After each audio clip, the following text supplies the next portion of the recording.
আয় বাড়াতে আলো জিলে চন্দ্রমল্লিকা চাষে বৈজ্ঞানিক পদ্ধতি অবলম্বন করছেন পাঁশকুড়ার ফুল চাষিরা। পূর্ব মেদিনীপুরের পাঁশকুড়া ব্লকের ফুল চাষ বিখ্যাত। এই খ্যাতি শুধু রাজ্য নয়, রাজ্য ছাড়িয়ে পৌঁছেছে দেশেও। পাঁশকুড়ার খিরাইকে ভ্যালি অফ ফ্লাওয়ার বলা হয়। এই ফুলটা আজকে কেন্দ্র করে যেমন চাষিদের অন্নসংস্থান হয়েছে, তেমনি বেড়েছে পর্যটন। পাঁশকুড়ায় মূলত চন্দ্রমল্লিকা ফুলের চাষ হয়। আয় বাড়াতে পাঁশকুড়ায় চন্দ্রমল্লিকা চাষে বৈজ্ঞানিক পদ্ধতি অবলম্বন করছেন পাঁশকুড়ার ফুল চাষিরা। ফুল চাষে শুধুমাত্র সার এবং জল দিয়েই চাষ করা হয় না, বৈজ্ঞানিক পদ্ধতিতে সারা রাত আলো জ্বেলে চারা গাছকে বড় করে তোলা হয়। কারণ চারা গাছ বড় না হলে তার থেকে পর্যাপ্ত ফুল পাওয়া যায় না। এই চাষ করতে গেলে বিঘা প্রতি 3 থেকে 4 লক্ষ টাকা খরচ হয় চাষিদের। ফুল ফুটলে সেই ফুল বিক্রি করে বেশ কয়েক লক্ষ টাকা আয় করতে পারেন চাষিরা। রাতের বেলায় যদি পাঁশকুড়ায় লঙ্কর দিঘি জানাবার এলাকায় যাওয়া যায়, দূর থেকে দেখা যাবে কয়েক হাজার সাদা আলো জ্বলে রয়েছে। মূলত সালোক সংশ্লেষ প্রক্রিয়ায় এইভাবে ফুলের চাষ করে চলেছেন পাঁশকুড়ার ফুল চাষিরা। বলছি, এই যে মল্লিকা চাষের এটা পদ্ধতিটা কি? রাত্রে বেলা যে লাইট জ্বেলে যে পদ্ধতি, এটা কি পদ্ধতি চাষ হয়? রাত্রেবেলা মূলত আমরা লাইটটা জ্বালার কারণ বলছি, কারণ এই লাইটটা জ্বালা থাকলে গাছে গ্রোথ হয়।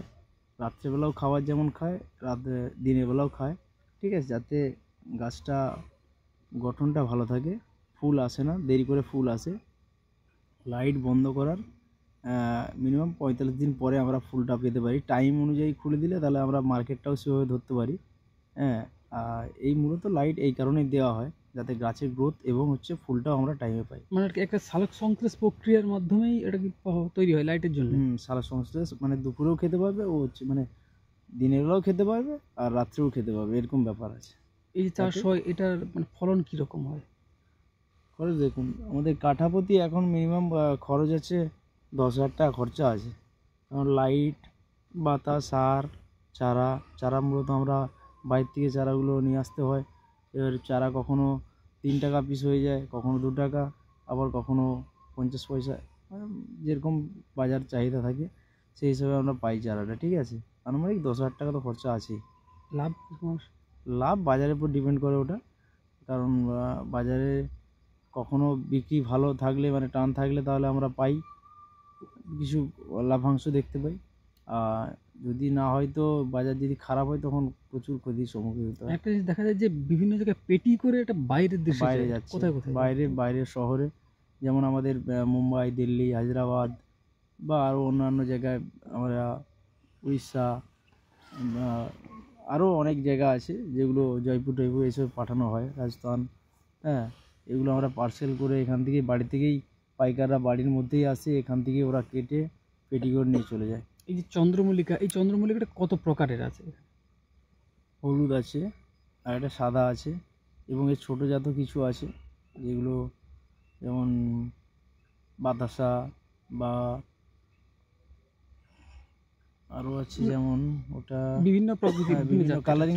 বলছি, লাইট না জ্বাললে কি ফলন, মানে ফুল ফুটতে দেরি হয়? জ্বাললে কি হয়, লাইটটা জ্বাললে গাছের গ্রোথটা থাকে ভালো, গাছটায় ফুল, মানে ছোট অবস্থায় ফুলটা আসবে না, তাহলে গাছটা একটা মেজারমেন্ট ডালও পাবো আমরা, ফুলটাও ভালো আকারের পাবো, বড় আকারের, ঠিক আছে। আর লাইটটা যদি না হয়, তাহলে ছোট অবস্থায় ফুল হয়ে যাবে, তাতে গাছের ডালও হবে না, এবং ছোট অবস্থায় ফুলটা হয়ে যাবে।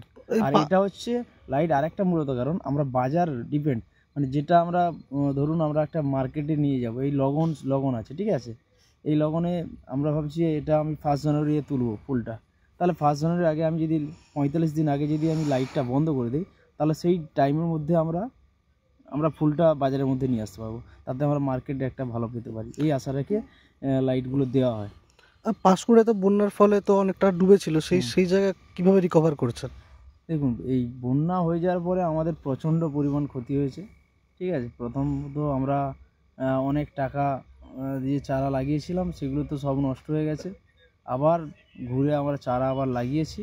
হ্যাঁ, তো আমরা টাইমে সেটা থাকলে এখন হয়তো ফুল কাটা হতো, কিন্তু সেটা তো নেই, ওই জন্য লেট করে অনেকটা চাষ হচ্ছে এবারে। আপনার নাম? কৃষ্ণ অধিকারী।